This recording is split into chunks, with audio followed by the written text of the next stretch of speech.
예, 신호화 시스템 둘째 시간입니다. 지난 시간에 우리는 이번 학기에 무슨 얘기를 어떻게 할지에 관해서 75분 동안 이야기를 나눴습니다.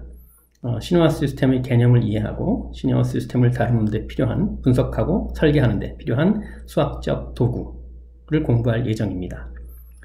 여러분도 이미 사용해 본 바 있는 푸리의 급수, 푸리의 변환, 라플라스 변환에 관한 이야기가 나올 텐데요. 이미 해본 적이 있는, 사용해 본 적이 있는 도구에 관해서 다시 공부한다는 게 무슨 의미가 있을지 좀 허탈하다는 생각이 들지도 모르겠습니다. 지난 시간에 잠깐 이야기했던 필기장 한번 보고 지난 시간에 했던 얘기를 떠올려 보죠.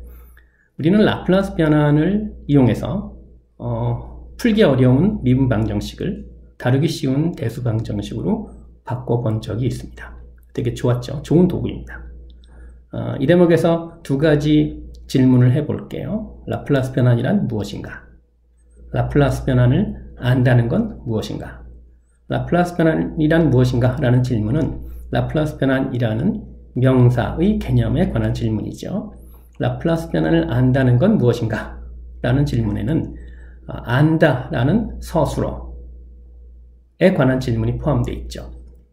사실 그 명사의 정의에 관한 이야기보다 서술어의 정의에 관한 이야기가 좀 더 복잡 미묘할 수는 있는데, 어쨌든 내가 라플라스 변환을 이용해서 미분 방정식을 대수 방정식으로 바꿔서 풀어본 적이 있다.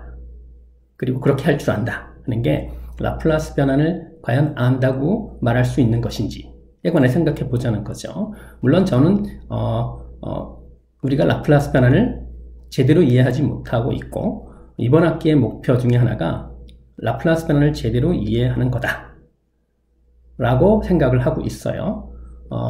이거는 우리가 수학적 도구를 단순히 부릴 줄 아는 것에서 한 걸음 더 나아가서 수학적 도구를 만들어낼 능력을 기르는 것과도 관련이 돼 있죠. 사실 필요한 도구는 인터넷에서 아주 효율적으로 쉽게 찾아 쓸 수 있어요. 문제는 그런 도구를 인간인 우리가 만들어낼 수 있는가에 있는 거죠. 그래서 내가 지금 안다고 생각하는 개념에 관해서 정말 제대로 알고 있는지에 관해서 되묻는 시간이 될 수 있기를 기대하고 있습니다.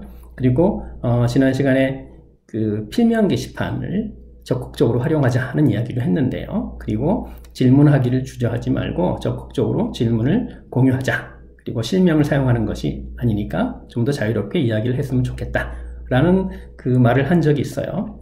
그러면서 이런 두 개의 그림을 그렸죠. 우리는 사실 아는 것보다 모르는 게 훨씬 많죠. 암과 모름의 경계가 바로 질문이 형성되는 지점입니다.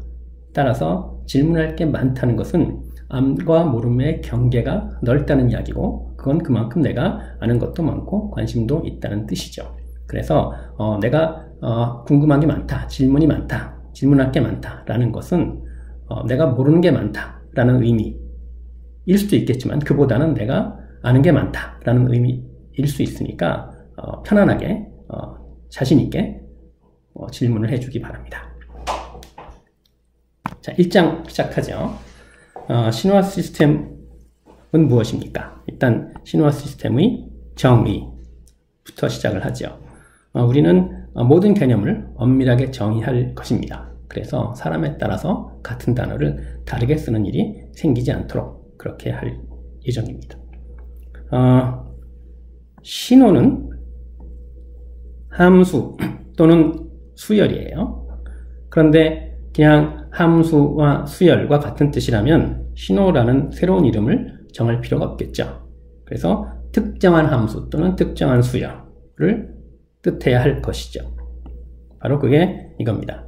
신호란 정보를 포함하는 함수 또는 수열을 뜻합니다. 그리고 시스템은 바로 그런 신호들 사이의 관계예요.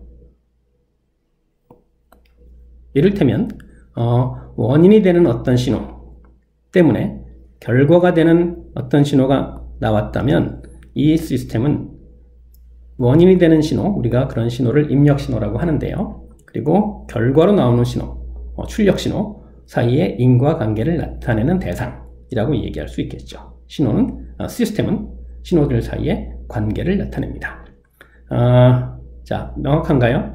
신호는 정보를 포함하는 함수 또는 수열이고 시스템은 그런 신호들 사이의 관계입니다. 그런데 여기서 약간 이상한 게 있어요. 이 부분인데 우리가 보통 A 또는 B 라고 말을 하면 A와 B는 대등한 위치에 있어요. 양수 또는 음수 뭐 이런 것처럼. 그런데 이건 좀 이상하죠. 왜냐하면 수열이라는 게 사실은 특정한 함수를 뜻하니까. 수열은 독립변수가 정수인 함수예요. 그러니까 함수의 일종이죠. 그러니까 A 또는 B라고 썼을 때 A와 B가 대등한 위치에 있지 않고 논리적으로 대등한 위치에 있지 않고 B가 A의 특수한 사례라면 이렇게 A 또는 B라고 쓰기가 좀 불편한 거죠. 수학적으로는 이런 불편한 측면이 있어요. 하지만 그럼에도 불구하고 이렇게 나란히 A 또는 B라고 쓴 이유는 이게 우리의 목적에 부합하기 때문이에요. 그래서 우리는 이제 조금 뒤에 신호를 연속시간 신호와 이산시간 신호로 나누어 볼 텐데, 그리고 연속시간 신호에 관한 이야기와 이산시간 신호에 관한 이야기가 병렬적으로 앞으로 전개될 텐데, 그래서 그렇게 이야기하는 관점에서는 이 둘이 서로 대등한 위치에 있다라고 볼 수도 있다는 거예요. 그래서 수학적으로는 어색해도 우리가 앞으로 이야기를 하는 데는 연결이 잘 되는 그런 식의 표현이다 라고 볼 수 있습니다. 우리 아까도 얘기했던 것처럼 이제 이번 학기에 신호와 시스템을 분석하는 데 필요한 수학적 도구에 관해서 이야기를 할 텐데요. 일단 이번 1장에서는 신호와 시스템을 정의하고 성질에 관해 이야기하고 성질에 따라서 신호와 시스템을 분류하는 그런 작업을 할 예정입니다. 신호와 시스템 예를 한번 들어보죠. 일단 잠깐 위에서도 얘기했던 것처럼 연속시간 신호와 이산시간 신호로 분류할 텐데 예를 보죠. 이런 전기 회로를 생각해 보겠습니다. 이 전기 회로에 전압을 가하면 전류가 흐르고 그 다음에 카패시터 양단에 전압이 형성이 되겠죠. 그래서 원인이 되는 입력 신호가 이거다 라고 얘기할 수 있고 결과로 내가 보고 싶은 신호는 이거일 수도 있고 이거일 수도 있어요. 물론 얘를 알면 얘를 아는 거고 또 얘를 알면 얘를 아는 거죠. 그래서 입력은 VS고 출력은 I로 잡아도 좋고 VC로 잡아도 좋아요. 그럼 우리는 이제 나중에 수학적인 방정식을 다시 쓸 기회가 있겠지만 입력 VS와 출력 I 또는 VC 사이의 관계를 미분 방정식으로 표현할 수 있다는 사실을 압니다. 다 알고 있나요? 이 대목에서 미분 방정식의 의미를 다시 한번 생각해 볼까요? 입력 VS와 출력 사이에 미분 방정식이 성립한다. 꼭 그래야만 하나요? 다른 식의 방정식 성립할 수 없나요? 미분이 중요한 이유가 여기에 있습니다. 미분은 시간에 따라 변하는 시간에 따라 변하는 신호를 엄밀하게 정량적으로 기술할 수 있는 수학적 언어예요. 그래서 필연적으로 미분 방정식 형태로 연속적으로 변하는 신호들 사이의 관계가 표현될 수밖에 없다는 거죠. 자, 여러분 이 전기회로에 관한 그림을 보고 브레드보드 위에 여러분이 전기회로 실험 시간에 실제로 만들어봤던 전기회로를 떠올릴 수 있습니까? 여러분이 떠올리는 브레드보드 위에 빵판 위에 전기회로와 이 그림과 그리고 조금 전에 얘기했던 이 신호와 이 신호들 사이의 미분 방정식, 이 세 가지 대상들 사이의 관계를 잠시 한번 생각해 보죠. 브레드보드 위에 있는 전기회로는 실제 전기회로죠. 실제 시스템이라고 이야기를 할 수 있겠죠. 실제 VS와 실제 I 또는 VC 사이의 관계를 나타내는 그런 실제 시스템이죠. 반면에 이 그림은 뭐죠? 이 그림은 그림이죠. 그림이죠. 또 여기 쓰진 않았지만 VS와 이런 신호들 사이의 미분 방정식은 뭐죠? 방정식이죠. 이 그림이나 방정식은 실제 시스템이 아니에요. 하지만 실제 시스템을 나타내는 기호죠. 그림으로 나타낼 수도 있고 미분 방정식으로 나타낼 수도 있고. 그래서 이 대목에서 시스템을 두 가지로 나눠서 이해할 필요가 있어요. 실제 시스템과 실제 시스템의 수학적 모형. 그리고 실제 시스템의 수학적 모형은 실제 시스템의 중요한 특징을 잘 드러내면서 동시에 너무 복잡해서 다룰 수 없는 그런 식이 돼서는 곤란한 것들이죠. 그래서 실제 시스템의 특성을 반영하면서 그러면서 다룰 수 있을 정도로 단순한 그런 것을 모델이라고, 실제 시스템에 대한 수학적 표현이라고 말할 수 있겠죠. 실제 시스템에 대한 수학적 표현을 모델이라고 말을 합니다. 그래서 우리가 시스템이라고 말을 할 때는 실제 시스템일 수도 있고 그것의 수학적 모델일 수도 있는데, 신호화 시스템에서 다루는 시스템은 당연히 수학적 모델이겠죠. 왜냐하면 수학적으로 다를 것이기 때문에. 그래서 우리가 다루는 시스템은 수학적 모델이다. 그리고 그 수학적 모델은 실제 시스템과 조금 다를 수 있다라는 걸 늘 기억을 하죠. 그래서 여기 VS, I, VC가 연속시간 신호, 연속시간 신호의 정의 다시 한번 뒤에서 얘기를 할 텐데, 신호의 예고, 이 전기회로가 그런 신호들 사이의 관계를 나타내는 시스템의 예라고 볼 수 있겠죠. 자, 또 다른 예를 들어보죠. 교과서에 나오는 예들 이렇게 있는데, 이거 건너뛰고 제가 사진을 보여드릴게요. 자, 신호 시스템의 정의 계속 기억을 하고 있자고요. 신호는 정보를 포함한 함수고요. 시스템은 그들 사이의 관계입니다. 자, 이 그림 여러분한테 정보가 있습니까? 참고로 이 그림은 여수 향이람에서 찍은 바다의 모습인데요. 요즘 미세먼지도 상태가 안 좋은데 이 파란 하늘과 바다의 모습을 보니까 좋은가요? 자, 이 사진이 여러분에게 의미가 있습니까? 또는 이 사진이 여러분한테 어떤 정보를 제공합니까? 사람에 따라서 그럴 수도 있고 아닐 수도 있어요. 만약에 이 사진이 여러분한테 무의미하다면, 아무런 정보도 제공하지 못한다면 이 사진은 신호라고 볼 수 없겠죠. 정보가 없으니까. 하지만 이 사진을 보고 여러분이 어떤 내용을 얻을 수 있다면, 정보가 있다고 생각한다면 그거는 신호인 거죠. 그래서 동일한 대상이 사람에 따라서는 신호가 될 수도 있고 아닐 수도 있겠죠. 그래서 저는 정보가 있다고 생각하고, 어떤 정보냐면 영상이라는 정보죠. 그래서 이거는 영상 신호의 예라고 할 수 있겠죠. 잠깐만요. 신호, 정보만 있으면 신호인가요? 정보를 포함한 함수 또는 수열이 신호인 거죠. 그래서 이것을 신호라고 이야기하려면 얘를 함수 형태로 표현할 수 있어야 되겠죠. 자, 조금 뒤에 그 얘기를 하겠습니다. 다른 사진 하나 더 보죠. 이거는 저희 동네 그 정릉에서 찍은 사진인데요.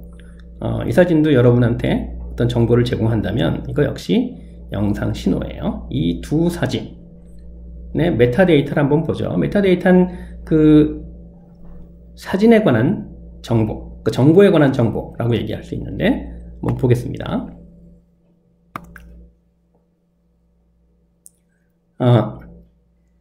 픽셀 수가 가로 2880개, 세로 2160개. 그렇죠? 굉장히 빠른 스피드로 찍은 사진이고요. 이게 이 사진의 메타 데이터고요.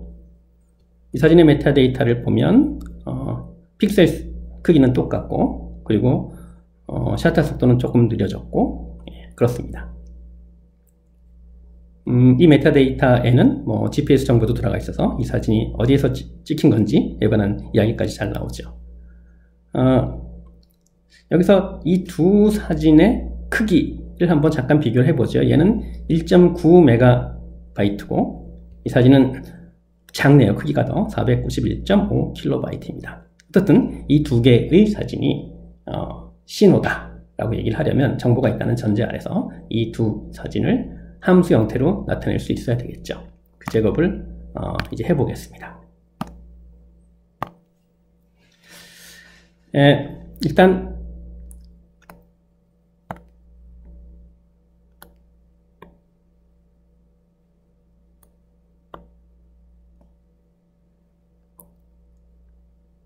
픽셀이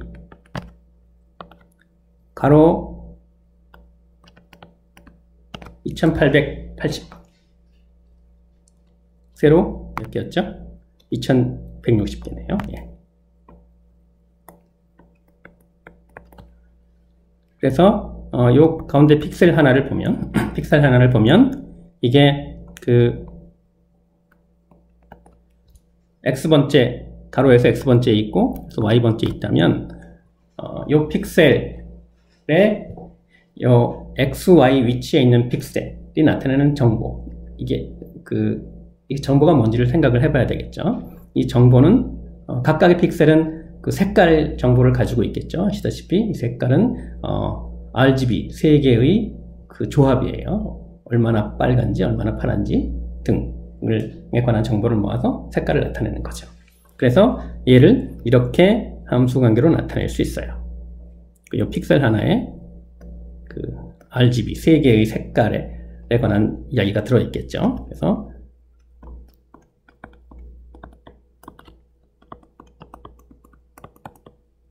이런 식으로 함수로 나타낼 수 있어요. 그리고 x는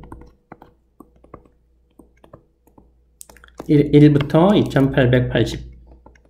2880까지의 자연수고 y는 1부터 2160까지 자연수고, 자, 색깔은 어떻게 표현하죠? 얼마나 빨간지, 얼마나 그린인지, 얼마나 파란지 등을 세 개의 세 가지 색깔을 8비트로 나타내요. 그래서 색깔을 포함하는데, 색깔을 나타내는데 전부 24비트. 그러니까 한 바이트씩 필요하니까 3바이트라고 얘기할 수 있겠죠. 그래서 어쨌든 RGB는 우리 2의 8제곱은 256이니까요.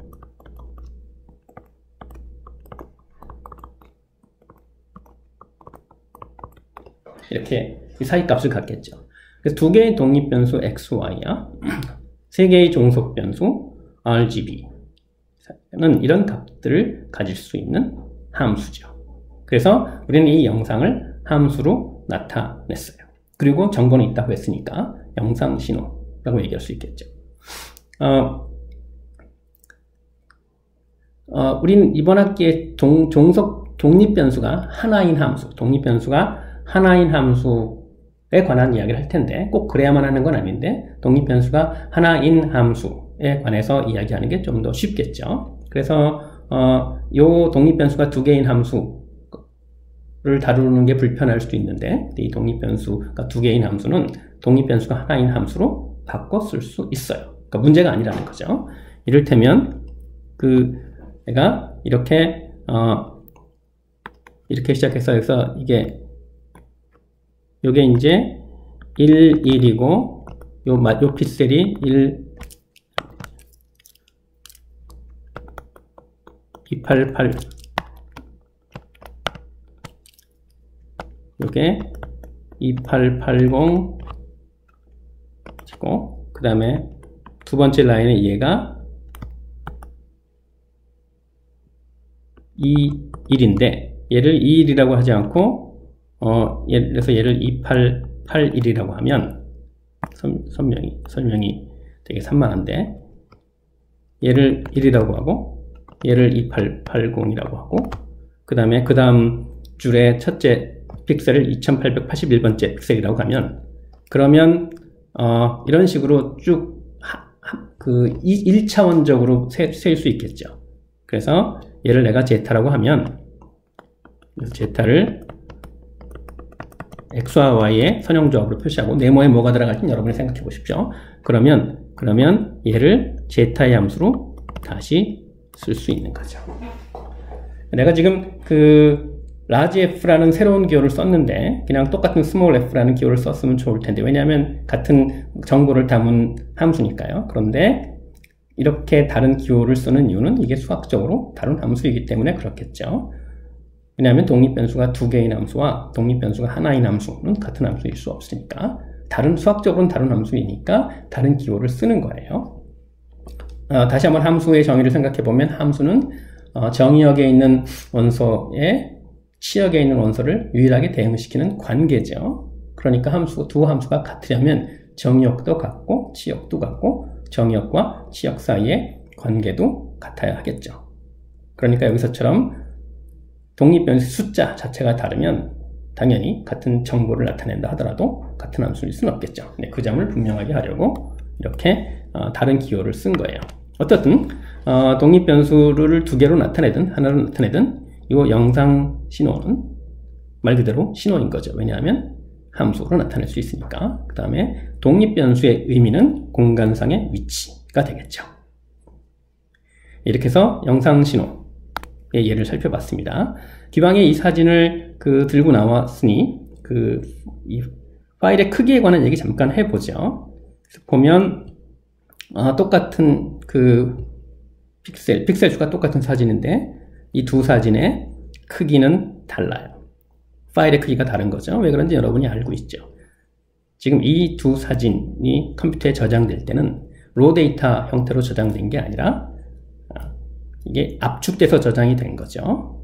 그래서 두 사진이 다른 크기로 다르게 압축되었기 때문에 파일 크기도 다른 거죠. 압축 얼마나 되는지 한번 볼까요? 일단 여기서 압축률을 미리 좀 계산을 했는데요. 이렇습니다. 일단 로 데이터의 크기는 가로 2880개, 세로 2160개, 그러니까 2880 곱하기 2160개의 픽셀이 있고 각 픽셀당 3개의 바이트가 할당되어 있어요. 각각 RGB를 나타내는 거죠. 그래서 로 데이터의 크기는 2880 곱하기 2160 곱하기 3바이트예요. 그래서 이거를 다시 1024로 나눠서 킬로바이트로 표시하면 이렇게 18225킬로바이트가 되고, 얘를 다시 1024로 나눠서 메가바이트로 표시하면 이렇게 17.8메가바이트가 나와요. 그런데 앞에서 향이람 사진은 파일 사이즈가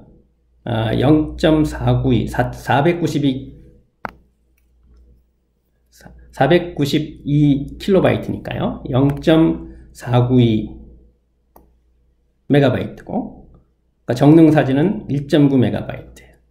그래서 파일이 원래 크기와 비교를 해봤더니 이 향이람 사진은 36.2분의 1로 압축됐고 정능 사진은 9.4분의 1로 압축됐어요. 그러니까 정능 사진이 덜 압축됐고 이 바다 사진이 많이 압축된 거죠. 물론 이제 여기서 파일 사이즈에 이 메타데이터까지 얹혀 있어서 엄밀하게 보려면 메타데이터의 크기는 빼고 계산을 해야 되는데 비교할 수 없을 정도로 작은 양이니까 큰 차이 없습니다. 압축 알고리즘은 나도 잘은 모르는데요. 일단 이 사진보다 더 많이 압축됐다 라는 건 확인할 수 있죠. 근데 느낌이 옵니까? 언뜻 생각해보면 극단적으로 이런 사례를 한번 들어보죠. 나한테 사진이 하나 있는데 내가 정보를 주는 거예요. 이 사진은 모든 픽셀이 색깔 정보가 같다. 만약에 그러면 논리적으로 한 개의 픽셀과 주변 픽셀의 크기가 모두 같다라는 정보까지 포함하면 그러면 아주 작은 크기의 파일로 표현할 수 있겠죠. 뭔가 그런 상황이 아닌가 싶어요. 그래서 이 바다 사진은 전반적으로 파래요. 그래서 어떤 한 픽셀 주변의 픽셀들이 색깔이 별로 다르지 않은 거죠. 반면에 이 정능 사진은 바다 사진보다는 주변 픽셀의 색깔 정보가 좀 다른 편이고요. 그래서 이 바다 사진을 훨씬 더 많이 압축할 수 있지 않았나 싶어요. 근데 내가 여러분한테 이렇게 압축된 사진 말고 로 데이터 사진을 직접 보여주면 이 그림이 다르게 느껴질까요? 별로 그렇지 않을 거예요. 왜냐하면 압축을 잘 했을 테니까. 예. 그래서 요 압축 얘기 나온 김에 간단히 그 상황을 설명을 하면 원래 이미지가 있고 원래 이미지를 압축하는 압축 알고리즘이 있고 그 결과가 압축된 이미지예요. 이 사진 JPEG 형태로 압축된 건데요. 원래 이미지나 JPEG 이미지나 둘 다 신호예요. 둘 다 정보를 나타내고 있으니까, 영상 정보를 나타내고 있으니까. 그런데 다른 함수죠. 동일한 함수는 아닌 거죠. 일단 크기가 다르니까. 그래서 이 관계는 이렇게 나타낼 수 있어요. 원래 신호가 압축하는 시스템을 거쳐서 같은 정보지만 다른 함수를 나타내는 그런 JPEG 신호로 변환되었다. 거죠. 자, 이렇게 해서 영상 신호 관한 예를 살펴봤습니다. 이제 그 두 가지 예를 봤는데 전기회로 신호의 예가 있었고 그 다음에 영상 신호 예가 있었고 전기회로 신호에서는 독립변수가 시간이라는 의미가 있었고 연속적으로 변했고 그 다음에 영상 신호에서는 독립변수가 공간상의 위치라는 의미가 있었고 불연속적으로 변하는 정수였습니다. 자, 이제 그런 차이를 생각하면서 신호를 정의를 해보죠. 일단 일반성을 잃지 않고 연속 신호 앞으로는 독립변수가 하나 있다고 가정하겠습니다. 일반성을 잃지 않고 라는 말이 약간 위험하긴 한데 어쨌든 너무 깊이 들어가진 않기로 하죠. 자, 연속시간 신호는 독립변수가 연속적으로 변하는 실수인 신호를 뜻해요. 그리고 이산시간 신호는 독립변수가 불연속적으로 변하는 정수인 신호를 뜻해요. 그래서 앞에서 봤던 전기회로에서 본 전압이나 전류는 연속시간 신호의 예였고요. 그 다음에 조금 전에 본 영상 신호는 이산시간 신호의 예였죠. 그런데 사실 영상 신호의 독립변수는 시간은 아니었죠. 공간상의 위치였는데 그런데 이산시간 신호를 그냥 부르기로 할게요. 그러니까 독립변수의 물리적 의미가 시간이든 아니든 우린 주로 시간의 함수를 다루긴 할 텐데요. 어쨌든 독립변수의 물리적인 의미가 시간이든 시간이 아니든 상관없이 독립변수가 연속적으로 변하는 실수 신호는 연속시간 신호라고 부르겠다는 거죠. 그래서 분류를 했습니다. 독립변수가 연속적으로 변하는 연속시간 신호와 독립변수가 불연속적으로 변하는 이산시간 신호.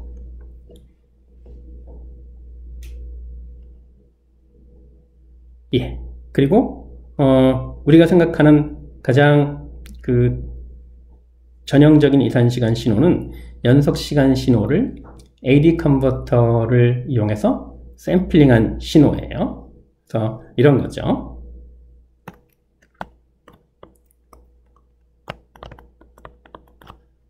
이런 연속시간 신호가 있는데 이걸 내가 t초마다 한 번씩 샘플링을 해요. 이런 식으로요.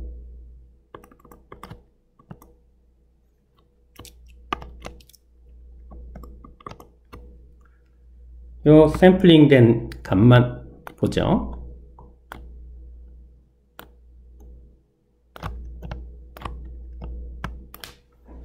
그래서 이 빨간 점들을 표시하면 빨간 건 표시할 수 있겠죠. 왜냐하면 요 값이 x0t고 이것이 xt고 x2t고 뭐 이런 식이니까요. 그래서 이런 식으로 연속시간 신호를 샘플링해서 얻은 이산시간 신호를 우리가 주로 떠올릴 수 있어요. 물론 이제 원래부터 이산시간 신호인 경우도 있을 수 있겠죠. 여기 뭐 주가지수 같은 예를 들었는데 우리의 관심은 연속시간 신호를 샘플링한 그런 이산시간 신호예요. 그리고 이 빨갛게 표시된 이산시간 신호는 결국 라지 t가 고정이 돼 있으면 k에 따라서 달라지는 거죠. 그래서 얘를 이렇게 쓰겠어요. n이라는 기호를 썼네요. n을 쓰죠. n에 따라서 달라지는 거니까 이렇게 나타낼 수 있죠. 내가 얘를 이렇게 쓰면 안 되겠죠. 이렇게 쓰면 안 되겠죠. 이렇게 쓰면 xn과 xnt가 같다는 거니까 이건 t가 라지 t가 1일 때만 의미가 있는 거니까 말이 안 되는 식이고요. 그래서 n의 함수로 x를 다시 쓸 때 뭔가 이거랑은 다르게 써줘야 돼요. 그래서 생각해낸 방법이 보통의 괄호 대신에 대괄호를 쓰는 방법이에요. 그래서 이렇게 대괄호를 써서 x 대괄호 n 대괄호 쓰면 이게 x nt를 뜻하는 거다. 그러면 이제 우리는 샘플된 신호를 독립변수 n이 정수인 그런 이산시간 신호로 볼 수 있겠죠. nt와 tn은 1:1 대응해요. 그래서 예컨대 라지 t가 0.001이면 예컨대 라지 t가 0.001이면 이 0은 0이고 t는 0.001이고 2t는 0.002고 3t는 0.003이고 하는 이것들, 얘를 우리가 정수라고 볼 수는 없죠. 왜냐면 0.001, 0.200이 0.003은 명백히 정수가 아니니까요. 하지만 얘네들은 모두 0, 1, 2, 3과 1:1 대응해요.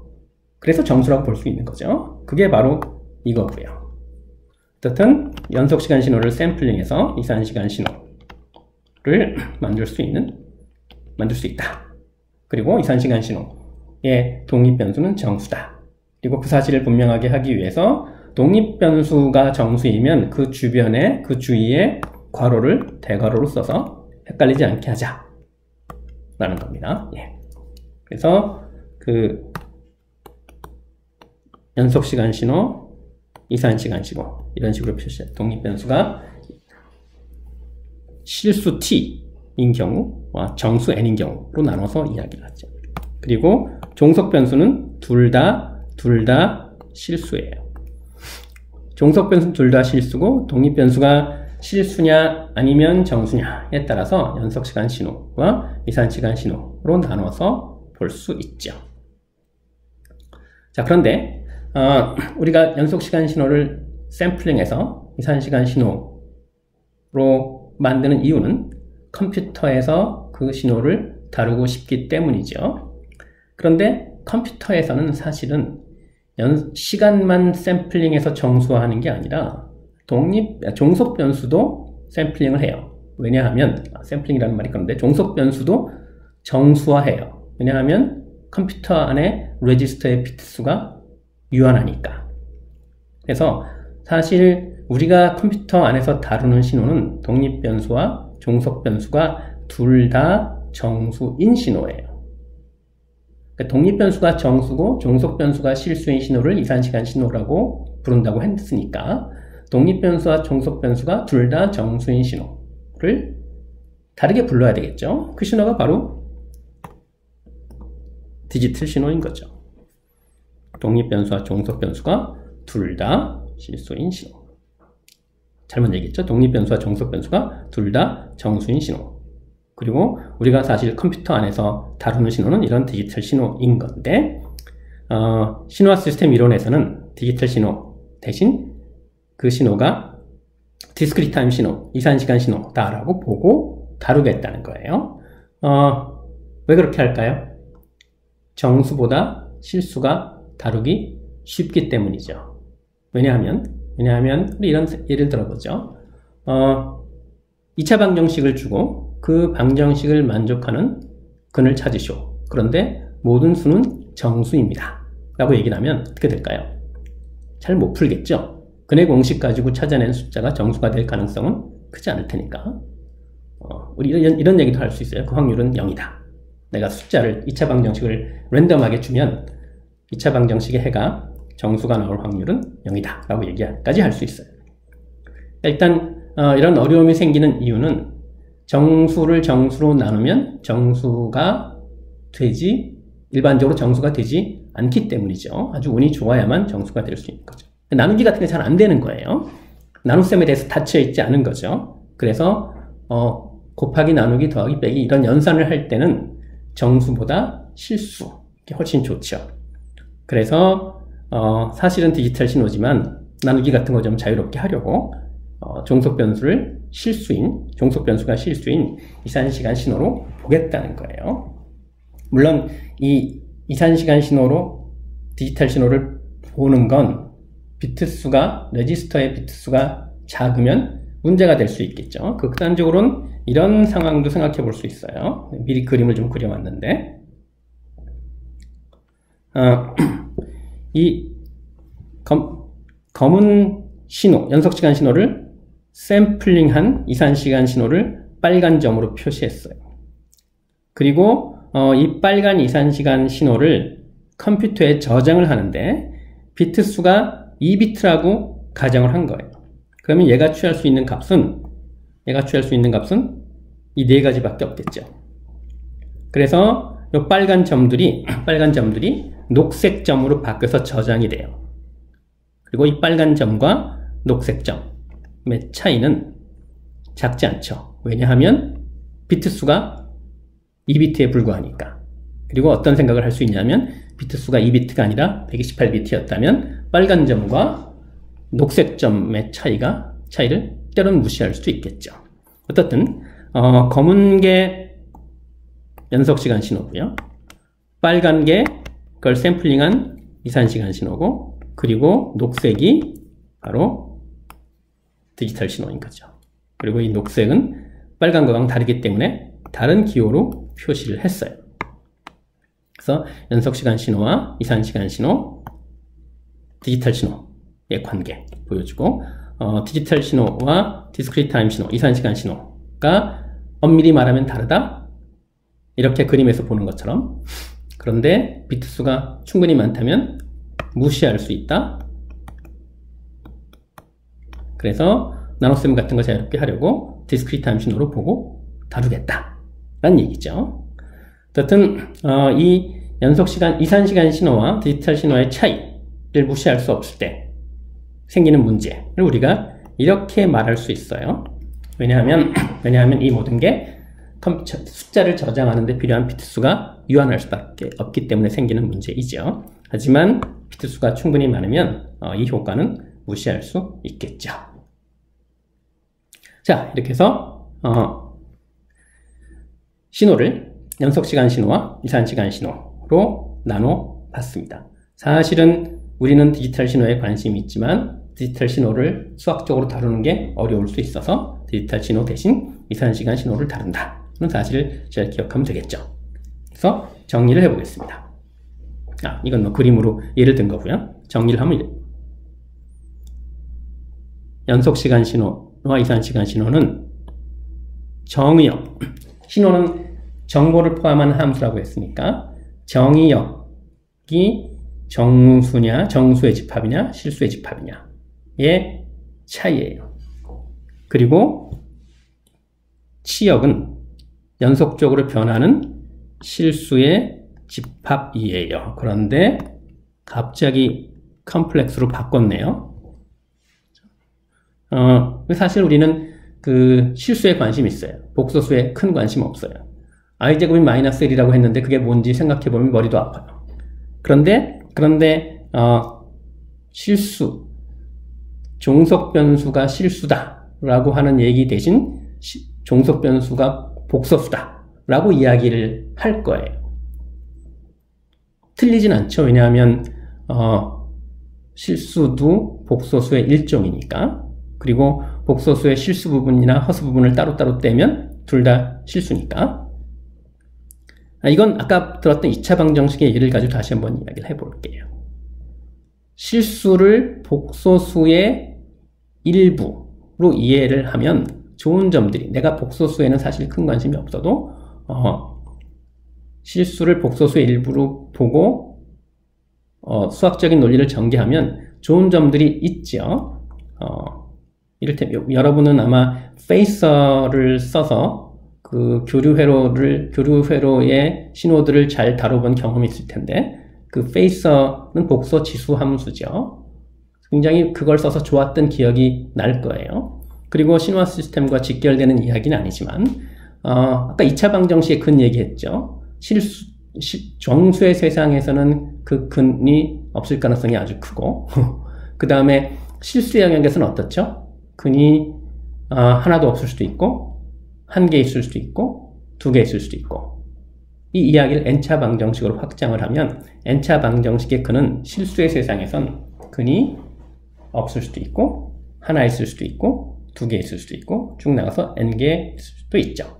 그런데 수의 세상을 복소수로 확장하는 순간 이야기가 어떻게 간결하고 일관되게 정리되냐 하면 n차 다항식의 근은 중근수 포함해서 항상 n개 있다 라는 식으로 이야기할 수 있게 되는 거죠. 좋죠? 항상 n개 있다. 수의 세상을 복소수로 확장하면 이런 수학적 편의성이 있는 거예요. 그래서 갑자기 이제 컴플렉스 치역이 실수의 집합이 아니라 복소수 집합으로 확장된 거예요. 축소한 게 아니라 확장한 거니까 문제는 없죠. 어쨌든 독립변수가 연속적으로 변하느냐 불연속적으로 변하는 정수냐에 따라서 연속시간 신호와 이산시간 신호로 나누고 종속변수는 그냥 둘 다 연속적으로 변하는 실수 더 나아가 복소수다 라는 거죠. 이렇게 해서 일단 그 연속시간 신호와 이산시간 신호로 신호를 분류해 봤어요. 자, 이제 그 다음 이야기는 신호에 관해서 어떤 성질을 정의하고 그 성질을 만족하는 신호와 만족하지 않는 신호로 분류하는 방식인데 첫 번째 나오는 이야기가 바로 에너지와 파워예요. 에너지와 파워에 대해 생각을 해보죠. 우리 아까 그 전기회로 봤는데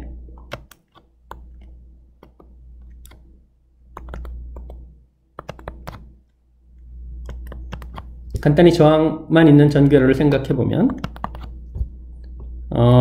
우리는 이 이야기를 알죠. 이 전기회로의 파워는 I제곱 R R분의 V제곱으로 나타낼 수 있다는 걸 알죠. 그러니까 내가 관심이 있는 신호 Vs든 I든 그 신호의 제곱에 비례하는 값인 거죠. 비례상수를 안다면 그냥 신호의 제곱이 파워다 라는 식의 이야기를 할 수 있겠죠. 그렇게 순시 파워를 정의를 해요. 이렇게 순시 파워를 정의를 하는데요. 갑자기 i제곱 v제곱 대신 지금 이제 일반적인 신호 x를 얘기하니까 x제곱을 이야기하는 게 아니라 x의 절대값의 제곱을 쓰네요. 왜냐하면 조금 전에 우리는 이제 그 종속변수가 복소수라고 얘기를 했으니까. 그래서 절대값을 씌워서 제곱을 해야 돼요. 복소수를 절대값 씌우지 않고 제곱하면 그러면 0보다 크거나 같은 실수가 나올 수 없죠. 그래서 절대값을 씌워서 제곱을 하고요. 괄호 안에 있는 건 이산시간 신호에 관한 이야기예요. 그러니까 연속시간 신호에 관한 이야기, 연속시간 신호와 시스템에 관한 이야기와 이산시간 신호와 시스템에 관한 이야기가 병렬적으로 전개돼요. 그래서 둘 다 두 번 얘기하지 않고 연속시간 신호와 시스템에 관한 이야기하고 괄호 안에 그에 대응하는 이산시간 신호와 시스템에 관한 이야기를 덧붙이는 식이에요. 차이점이 있다면 차이점 물론 드러낼 테고 차이점이 없으면 그냥 괄호 안에 써주는 방식으로 이야기를 할 거예요. 왜냐하면 병렬적이니까. 그래서 수학적으로는 불편한 얘기였지만 함수 또는 수열이라는 말을 앞에서 했던 거예요. 그래서 연속시간 신호를 나타내는 의미로 함수라는 말을 썼고 이산시간 신호를 나타내는 의미로 수열이라는 말을 썼는데 엄밀하게 수학적으로 이상하지만 어쨌든 이해가 되는 대목이죠. 자, 순시 파워를 정의를 했어요. instantaneous power. 자, 그 다음에 이게 이제 그 t 특정 시간 사이에 그 신호가 한 일은 파워의 적분으로 정의를 합니다. 연속시간에서는 이렇게, 이산시간에서는 이렇게.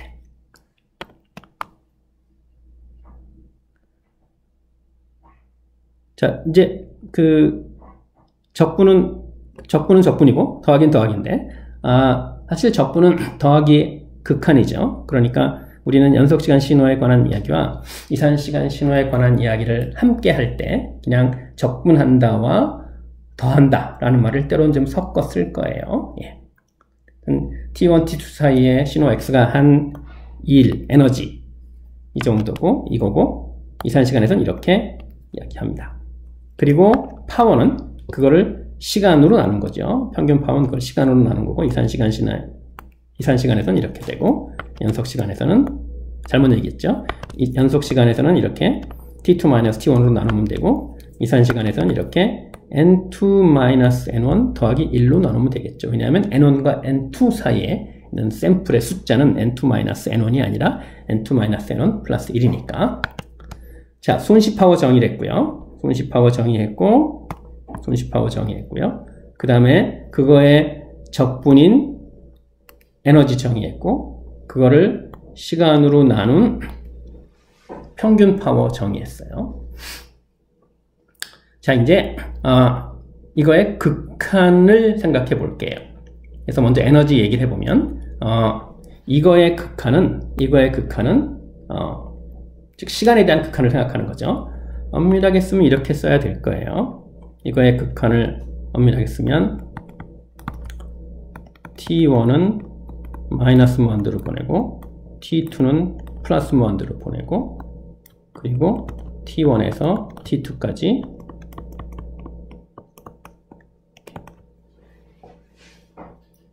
그래서 마이너스 무한대에서부터 플러스 무한대까지 모든 시간 동안의 에너지를 구하면 그걸 토탈 에너지라고 얘기를 할 텐데, 이 토탈 에너지는 이렇게 구해야 되겠죠. 근데 얘를 토탈 에너지, 우리가 E 무한대라는 기호를 쓰는데 이렇게 나타내네요. 마이너스 T에서 플러스 T까지 적분하고 T를 무한대로 보내고. 같은 얘기입니까? 이게 일반적으로는 사실 같지 않아요. 왜냐하면 일반적으로는 이런 일이 있을 수 있으니까. 자, 봅시다. 내가 sin 오메가 t를 마이너스 T1에서 마이너스 T에서 플러스 T까지 적분하고, 그리고 T를 무한대로 보내면 이건 0이에요. 왜냐하면 T에 대한 극한을 취하기 전에 마이너스 T에서 플러스 T까지 적분하는 값이 0이니까. 그러니까 T를 무한대로 보내도 0인 거죠. 그런데 얘를 T1에서 T2까지 적분하고, 그리고 T1을 마이너스 무한대로 보내고 T2를 플러스 무한대로 보내는 건, 이건 이야기가 잘 안 돼요.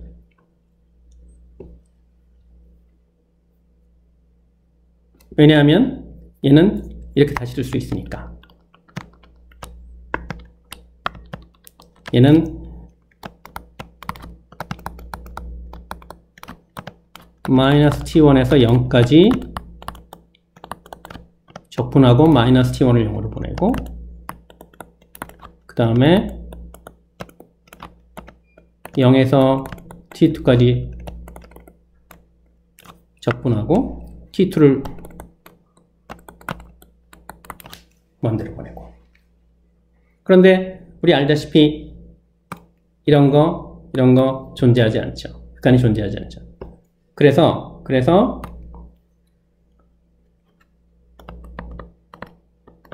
T1 마이너스 무한대로 보내고 T2 무한대로 이렇게 계산한 것은,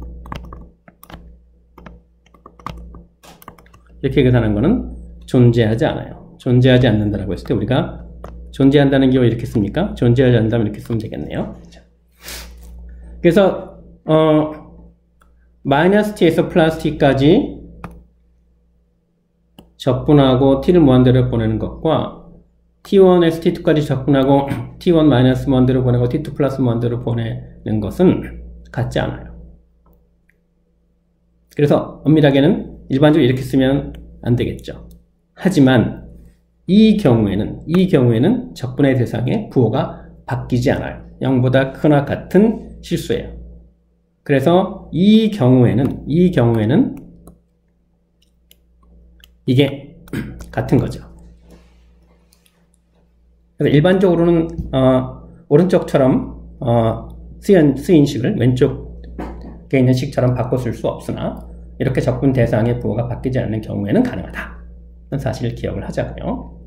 그리고 어떻게 쓰든 번거로우니까 그냥 이렇게 간단하게 쓰자. 마이너스 무한대에서부터 플러스 무한대까지 적분한다 라는 식으로 쓰자. 사실은 마이너스 무한대나 플러스 무한대가 나오면 다 이런 극한이 포함된 식을 간단하게 표현한 거다 라고 봐야 해요. 마이너스 무한대와 플러스 무한대는 숫자가 아니라 기호일 뿐이거든요. 그래서 마이너스 무한대를 제대로 이해하려면 무한대가 숫자가 아니라 기호다 라는 사실을 볼 필요가 있고, 그래서 무한대라는 기호를 무한대라는 기호 없이 다시 설명할 수 있어야 무한대를 제대로 이해했다고 볼 수 있어. 앞으로 그런 얘기 이제 간간히 할게요. 그래서 어쨌든 무한대가 나오는 식은 전부 다 극한이 있는 식이니까, 그리고 극한은 존재하지 않을 수 있으니까 늘 존재하지 않을 가능성을 염두에 두자. 즉 극한이 수렴할 때만 존재하고 극한이 수렴하지 않을 때는 이게 존재하지 않는 대상이다 라는 생각을 늘 하자고요. 그러니까 이게 약간 그 언어적으로 보면 이상한 거예요. 내가 어떤 극한을 생각을 해요. 뭔가의 극한을 생각해요. 이게 존재하는지 존재하지 않는지 잘 몰라서 따져봐야 돼요. 근데 존재하는지 잘 모를 때 이런 기호를 썼다는 건 무슨 말일까요? 이렇게 뭔가 표시했는데 나중에 보니까 이게 존재하지 않아요. 그러면 내가 조금 전에 쓴 예는 뭡니까? 존재하지 않는 어떤 대상에 관한 기호죠. 그러니까 좀 이상한 거예요. 뭔가 존재하는 것을 기호로 나타내야 되는데 존재하지 않는 것을 기호로 나타냈고 존재하지 않는다고 쓰는 셈이니까. 근데 이건 이제 영어의 nothing 같은 표현으로 보면 돼요. 영어의 nothing 같은 표현으로 보면 되는데, 또는 뭐 한자어로 무라고 봐도 좋겠죠. 뭐 없는 게 있다라는 식의 표현인 거예요. There is nothing. There is nothing은 한국어로 아무것도 존재하지 않는다는 거죠. 그래서 극한이 나오면 존재하지 않을 가능성도 있고 존재하지 않을 땐 소위 nothing에 해당하는 거다라고 생각하면 되겠죠. 근데 극한, 늘 존재하지 않을 가능성 염두에 두자라는 거죠.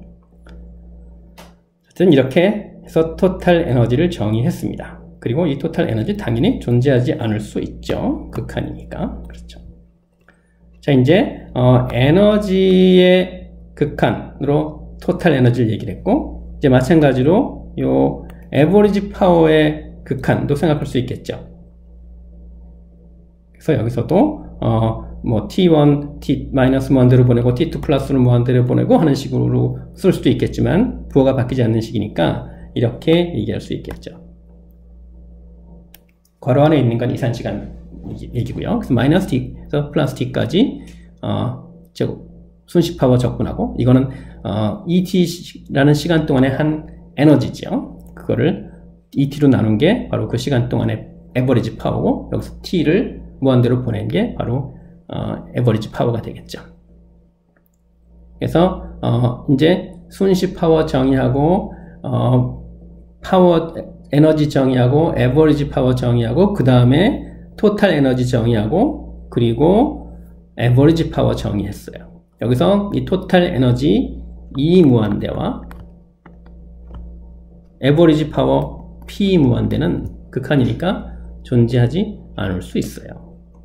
이 극한이 존재하는 신호를 에너지 신호라고 이야기를 하고요.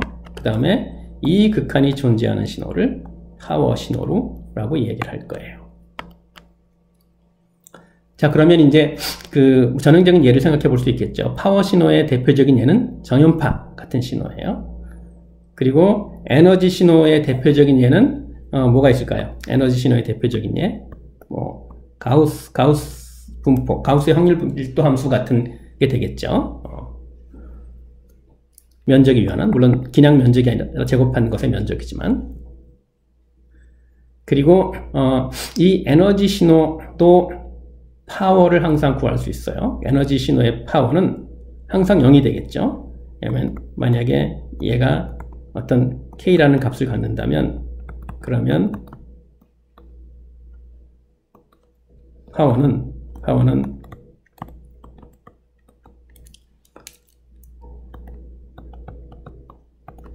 K니까 당연히 0이 되겠죠. 그러니까 에너지 신호의 파워는 0이에요. 그러니까 에너지 신호의 파워도 있는 거죠. 0인 거죠. 그래서 에너지 신호도 파워가 정의되니까 파워 신호다 라고 말을 할 수는 있는데 너무 트리비얼한 거죠.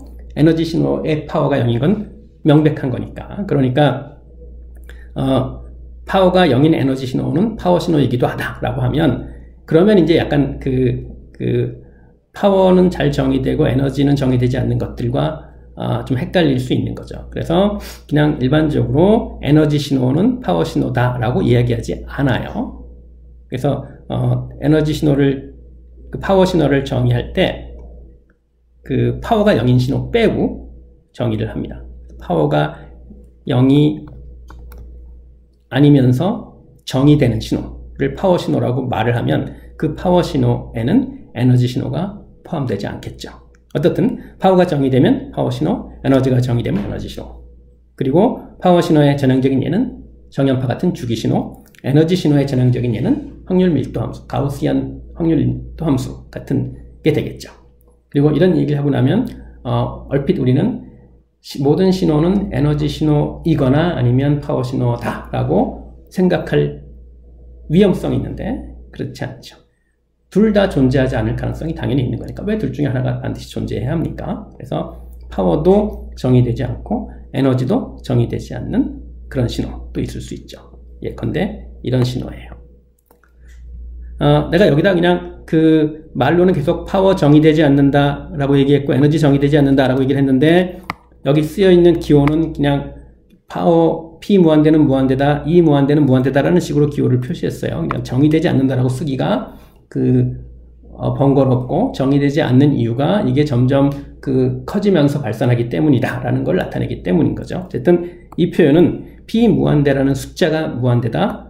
이 표현은 E 무한대다라는 숫자가 무한대다라는 게 아니라는 거를 기억하자고요. 왜냐하면 무한대는 숫자가 아니라고 이야기를 했으니까.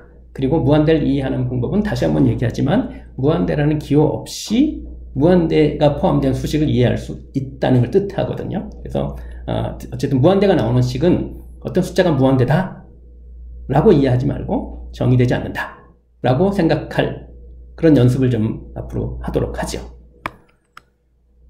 자, 이렇게 해서 파워와 에너지를 정의하고 그것이 파워 에너지가 잘 정의되는 그런 신호로 파워 신호와 에너지 신호를 분류했습니다.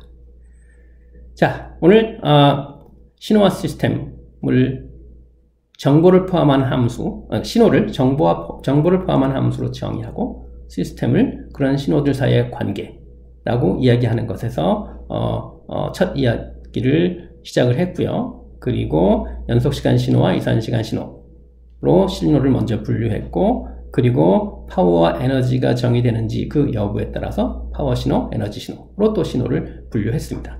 그리고 앞으로 이제 디지털 신호에 관한 이야기를 다시 할 기회가 없을 텐데 우리가 여기서 이야기할 이산시간 신호는 사실 디지털 신호를 다루고 싶은데 그게 불편해서 대신 다루는 존재 정도로 이해하기로 하죠.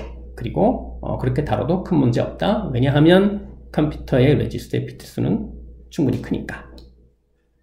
이렇게 해서 오늘 첫 시간 1장 첫 시간 강의를 모두 마치겠습니다.